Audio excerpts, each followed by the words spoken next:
right, now, I do have one fruit tree that produces rather well on occasion. Now, I have done nothing to this tree. I only trim it when it pokes me in the eye when I'm mowing by it. Okay. So tell me, give me the assessment of this tree. Again, this tree was here when I came here. I've done nothing to it. Kind of tell me what you think the health of this tree is and what I need to do to make things better for this poor little guy. And you can see that this tree is completely spurred up and not really growing. It's just sitting there and producing fruit. With any tree, these are what are called spurs. These are the little short fruit producing structures. And each one of these buds will have 5, 6, 10 flowers in it that'll come out.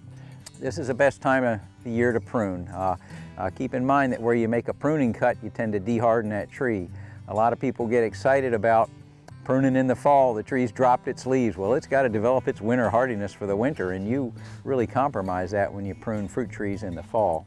There's only 2 types of cuts that you can do on a fruit tree. One is called a heading back cut. If we want to cut the tip off of a shoot, we do that. This terminal bud gives off growth regulators that inhibit these lateral buds from breaking and growing. So when we do that, we cause that tree to branch. We don't want to do that on an older tree like this. That'll make a hedge out of it. So we use mostly thinning out cuts, where we take a branch off of it at its origin to open that tree up. We need to be able to get sunlight down into the interior of the tree to hit the leaves, because they're producing the sugars and the photosynthate to grow the pears. If we're not getting the sunlight in there, we're not getting those pears to color up and ripen properly.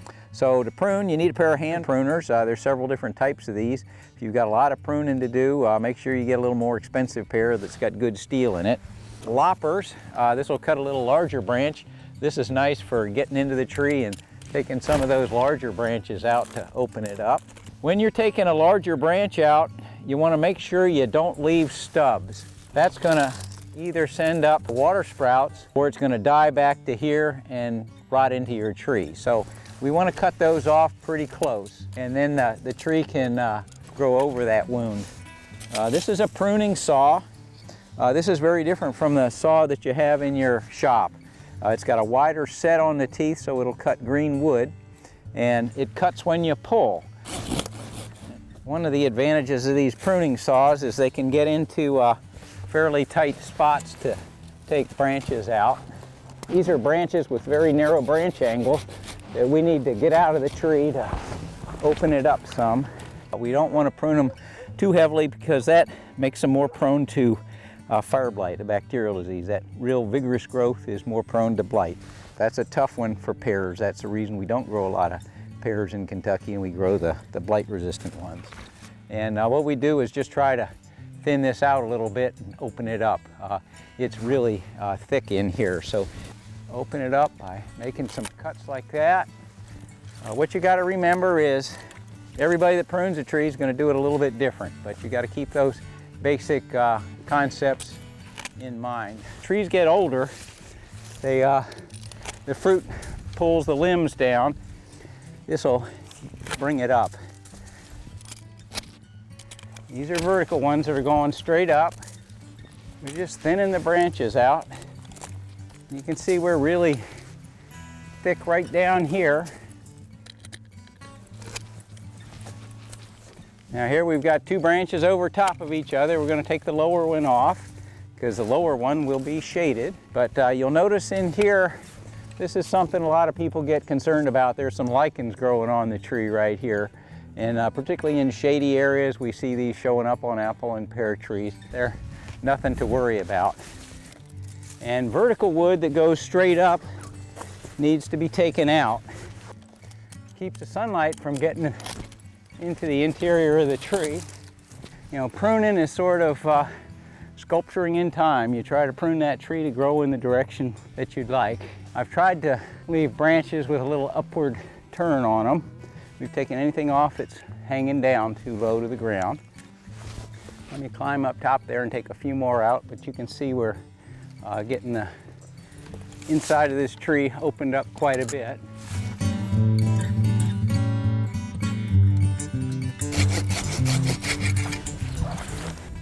Here's another one that's very narrow.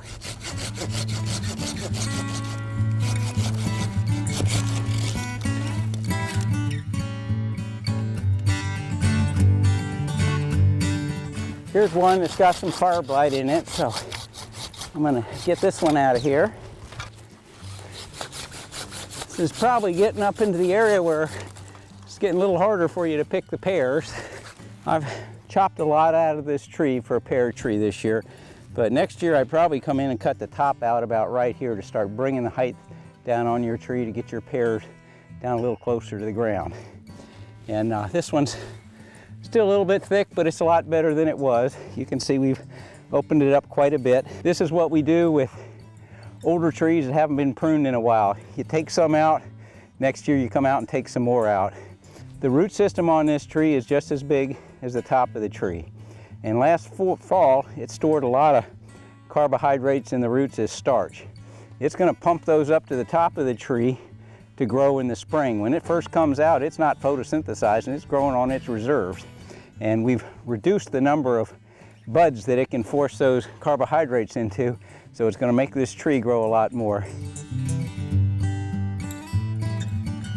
I don't normally get a ladder.